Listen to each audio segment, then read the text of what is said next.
ಇತ್ತೀಚಿನ ದಿನಗಳಲ್ಲಿ ಒಂದು ರಾಜ್ಯಗಳಲ್ಲಿ ಬರ್ತಕ್ಕಂಥ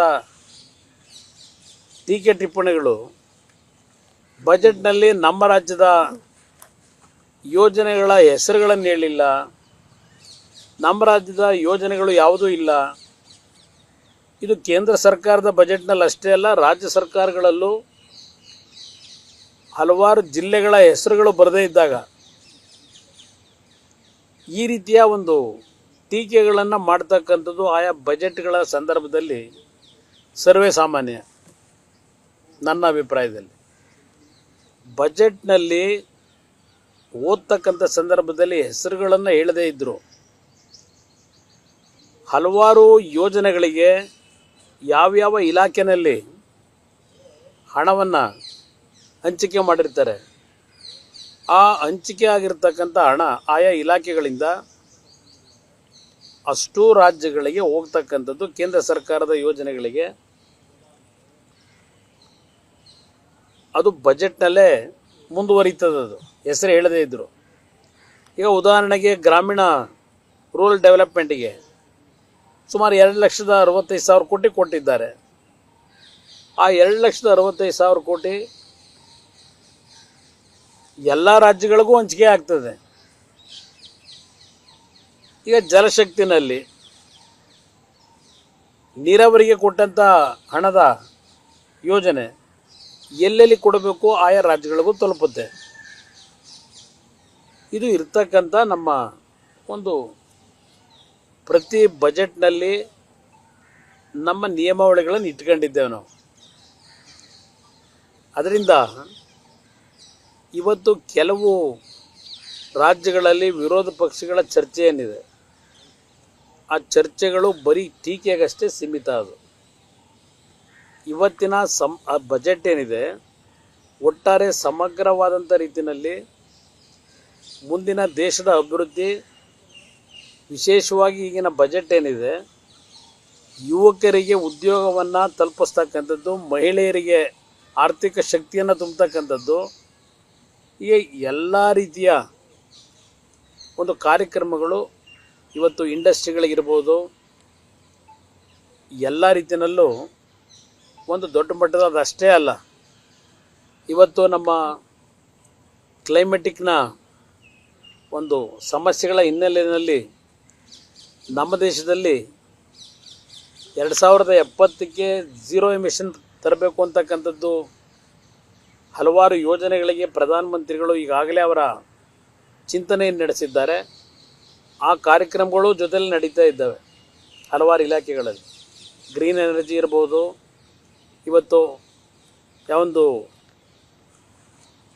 ನಮ್ಮ ಒಂದು ಇಲಾಖೆನಲ್ಲೇ BHEL ಸಂಸ್ಥೆ ಏನಿದೆ, BHEL ಸಂಸ್ಥೆ ಮತ್ತು ನ್ಯಾಷನಲ್ ಥರ್ಮಲ್ ಪ್ಲ್ಯಾಂಟ್ ಏನಿದೆ ನಮ್ಮ ಪವರ್ ಇಂಡಸ್ಟ್ರಿಯಿಂದ, ಚೈನಾ ಬಿಟ್ಟರೆ ಬೇರೆ ದೇಶದಲ್ಲಿ ಯಾವೊಂದು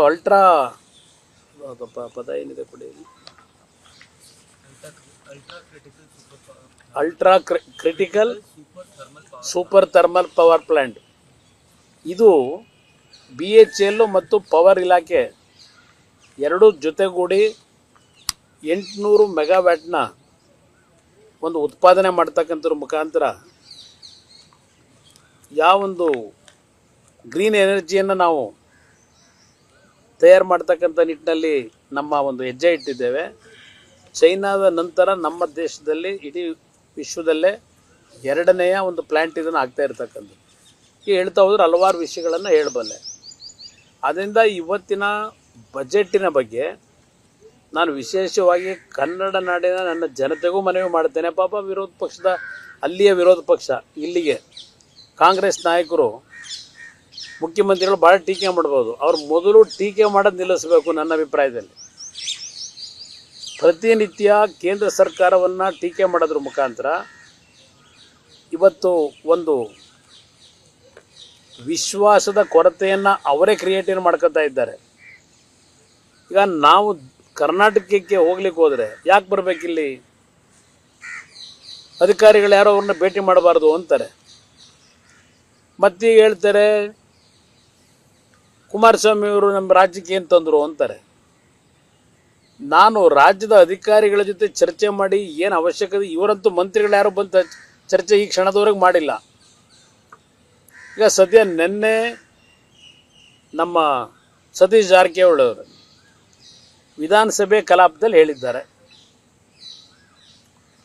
ನೀತಿ ಆಯೋಗದಲ್ಲಿ ನಮ್ಮ ರಾಜ್ಯದ ಕೆಲವು ರಸ್ತೆ ಯೋಜನೆಗಳದು ಕ್ಲಿಯರೆನ್ಸ್ ಆಗಬೇಕು.